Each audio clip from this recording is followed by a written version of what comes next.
बिस्मिल्लाहिर्रहमानिर्रहीम रब्बी इश्रह ली सदरी व यस्सिर ली अमरी वहलुल उक़दतन मिन लिसानी यफ़क़हू क़ौली। एक ज़िम्मेदार राष्ट्रवादी मुसलमान होने के नाते आज मुझे बहुत खुशी हो रही है। एहदिनस सिरातल मुस्तकीम सिरातल लज़ीना अनअमत अलैहिम गैरिल मग़दूबी अलैहिम वलद्दाल्लीन आमीन। महाजनों, ये इनका तहसपन था। महापुरुषों के बताए हुए मार्ग पर चलो, उनके मार्ग पर चलो जिनसे अल्लाह खुश होता है।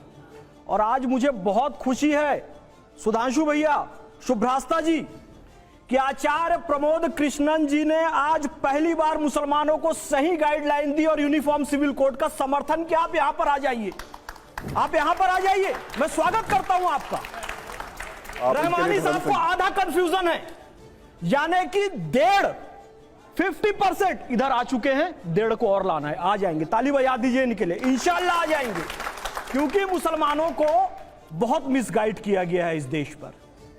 कभी उनको सीए एनआरसी पर मिसगाइड करते हैं, कभी इंस्टेंट ट्रिपल तलाक पर मिसगाइड करते हैं, और अभी यूसीसी पर मुस्लिम पर्सनल लॉ बोर्ड और बहुत सारे तथाकथित धर्मनिरपेक्ष दल मुस्लिमों को मिसगाइड कर रहे हैं।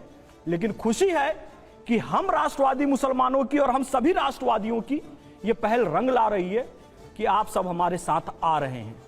अब रही बात तलाक की, बहुविवाह की, तो मैं आपको स्पष्ट संदेश देना चाहता हूं कि जब तक पहली पत्नी जिंदा थी, पैगंबर हजरत मोहम्मद सल्लल्लाहु अलैहि वसल्लम ने दूसरा विवाह नहीं किया।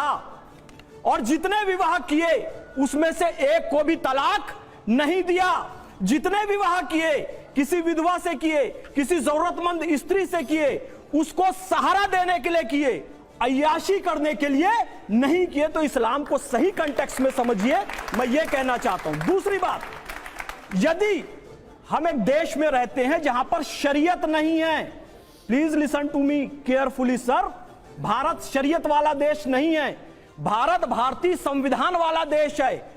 और भारतीय संविधान यदि यह कहता है, भारतीय कानून यह कहता है कि हत्या के लिए हिंदू और मुसलमान दोनों को 14 साल की सजा होनी चाहिए, चोरी के लिए हिंदू और मुसलमान दोनों को 6 महीने की सजा होनी चाहिए। यह नहीं कि मुसलमान का हाथ काट दिया जाए और मुसलमान की गर्दन काट दी जाए और हिंदू को 14 साल की सजा दे दी जाए। क्या यह डिफरेंस है हमारे यहां? नहीं है ना। तो फिर सिविल कानूनों में भी यदि हिंदू एक विवाह करता है तो मुसलमान को भी एक विवाह की अनुमति मिल जाए, बिकॉज यहां पर कोई शरीयत नहीं है। यदि हम क्रिमिनल लॉ में समानता की मांग करते हैं, किसी मुसलमान को आप फांसी पर चढ़ा दो, अभी आप विरोध करने लग जाएंगे कि मुसलमान को फांसी पर क्यों चढ़ाया और हिंदू को केवल 14 साल की सजा दी, उम्र कैद की सजा दी।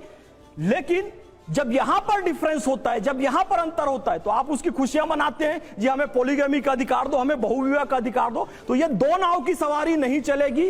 एक देश है, एक प्रधान होना चाहिए, एक संविधान होना चाहिए, एक निशान होना चाहिए। और मैं पुनः निवेदन करता हूं प्रभु जी, रहमानी साहब आप सहमत हैं? किशोर जी, मैं यहाँ पिछली बार भी आया था यहाँ पर। एक व्यक्ति वहां पर एक संगठन और एक दल भी रख लीजिए, बाकी सबको हटा दीजिए। मैं पिछली बार भी आया था यहाँ पर, एक व्यक्ति वहां से खड़ा होकर दाढ़ी रखकर एक महिला के लिए अपमानजनक शब्द कहते हैं। आज एक व्यक्ति वहां से खड़ा होता है, तुम किस समाज से आती हो? शुभ्राता जी को ये कह रहे तुम किस समाज से आती हो? जातिवादी राजनीति मत कीजिए, सम्मान करना सीखिए। रहमानी साहब, क्या आप इत्तेफाक रखते हैं जो फैज साहब कह रहे हैं? मेरा निवेदन है। और मैं मुस्लिम हूं सर, एक बात और, अभी यूनिफॉर्म सिविल कोड नहीं है। यूनिफॉर्म सिविल कोड आ जाएगा तब भी ये टोपी लगाने का अधिकार मुझे रहेगा। यूनिफॉर्म सिविल कोड आ जाएगा, दाढ़ी रखने का अधिकार मुझे रहेगा। यूनिफॉर्म सिविल कोड आ जाएगा, नमाज पढ़ने का अधिकार मुझे रहेगा। यूनिफॉर्म सिविल कोड आ जाएगा, मुझे रोजा रखने का, हज करने का अधिकार रहेगा। मुसलमानों को मिसगाइड करना बंद कीजिए, तुष्टीकरण की राजनीति करना बंद कीजिए। सियासत में जरूरी है रवादारी समझता है, वो रोजा तो नहीं रखता, अफ्तारी समझता है।